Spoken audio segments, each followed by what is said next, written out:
Edgar Allan Poe is known as one of the most fascinating poets in American history. Even today, you can find Poe's work in museums and libraries across the world.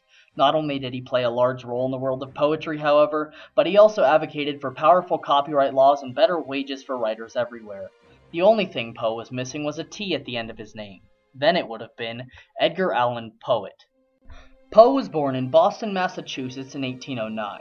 His parents were both actors in the play King Lear and named Poe after a character in the play named Edgar.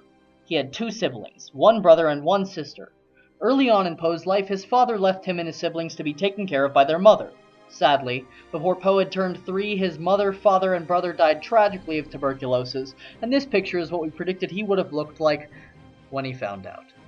Because it was unlikely for a 3-year-old to survive in the wilderness, Poe got adopted by the Allan family, who decided it would be best to throw their name into the mix, thus giving Poe his middle name, Allan. The Allan family was full of tobacco merchants, who during Poe's life attempted to push Edgar to follow the path of mercantilism. Sadly, however, Poe decided that money associated with tobacco was not his passion, and pushed aside that dream for one he would soon become famous for. Poe set out to attend the University of Virginia. However, he only had about a third of the money that he needed to attend. This resulted in debt, which led Poe to gambling and many other things that kids should not try at home.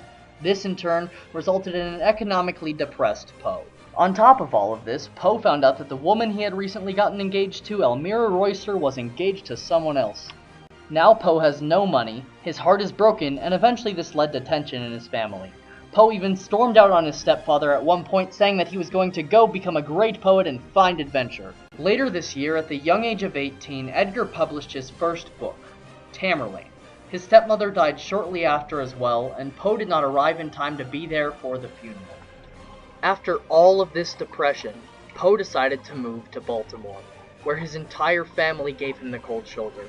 Luckily, he found sanctuary with his aunt, Maria Clem, who welcomed Poe into her home. Because of this, Poe eventually fell in love with his cousin, Virginia Clem. She was 13. When Poe began his writing career, he began in poverty. In fact, through most of Poe's career, he was unpopular and lived in poverty. Poe did not gain any large attention until after his death, when Charles Baudelaire recognized the genius in Poe's works and started to gain him much attention. Soon after this, he married his cousin Virginia. To express his joy of the occasion, he wrote the poem Eulalie, in which he speaks of how all his troubles, his cries and moans, are gone forever because he gained his blushing bride.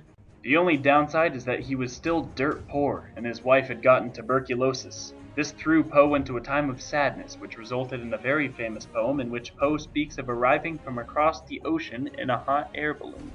This was called the balloon hoax, and he wrote it just like it were a real newspaper article, and everyone lined up for their copy. When people found out about the hoax, they didn't really care. He was Poe. They loved him.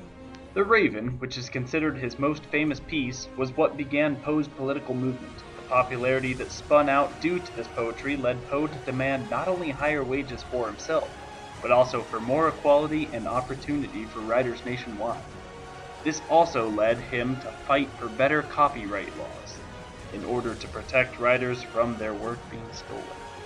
Through all of this, Poe established quite a great culture in America. Not only was he well known and followed for his scathing critiques, which are still read and used today, but his own writing pioneered many new and unique styles of writing, such as horror, which can be found in The Raven, and science fiction, which you see in The Balloon Hoax.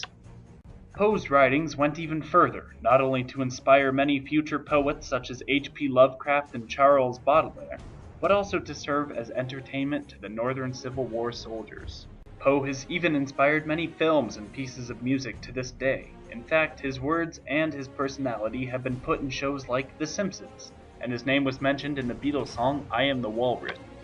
In many ways, you could say that Poe has inspired the world with his words. Many different genres and ideas have spun off of stuff that came from this little depressed poet, and America's culture specifically has thrived because of him.